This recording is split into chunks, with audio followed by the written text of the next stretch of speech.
यही है तमन्ना, यही आरज़ू है, यही तो सुनाने को जी चाहता है। यही है तमन्ना, यही आरज़ू है।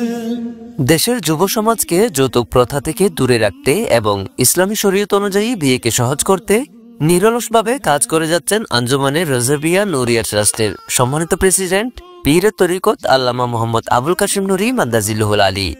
গত 17 মে আনোয়ারা মমতাজ কনভেনশন হলে আল্লামা নুরি মেধাবৃত্তি পরীক্ষা 2024-এর শিক্ষার্থীদের মাঝে একটি পুরস্কার বিতরণী অনুষ্ঠান অনুষ্ঠিত হয়। অনুষ্ঠানের এক ফাঁকে এক যুবক ও যুবতীকে সম্পূর্ণ বিনা যৌতুকে বিবাহ পড়ান আল্লামা আবুল কাশিম নুরি মাদ্দাজিল্লুহুল আলী।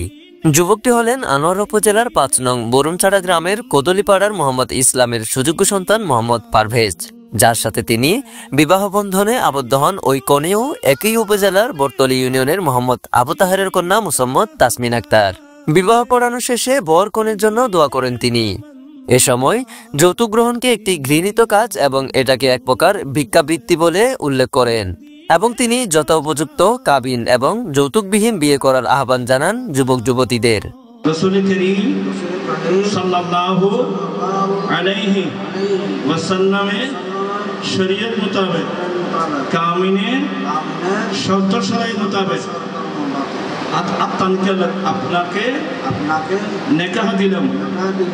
আপনার আকদে জওজিয়াতে সুফরদ করলাম। আপনি কি কবুল করছেন? কোনো অবস্থাতে আত্মমর্যাদা জনাঞ্জলি দিবে না।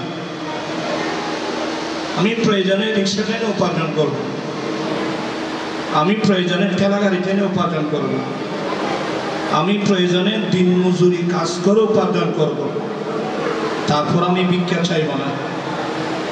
যৌতুক সমানে কমপ্লিট ভিক্ষা চাইব। যারা আত্মমর্যাদা বুঝে এদেরকে যৌতুক দিলেও এরা নেবে না। আসলে আমরা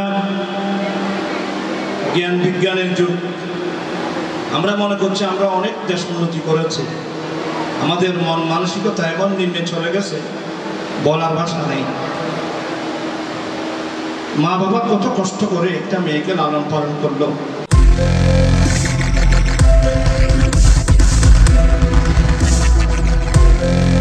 দেশি টিও দৃষ্টি জুড়ে বাংলাদেশ।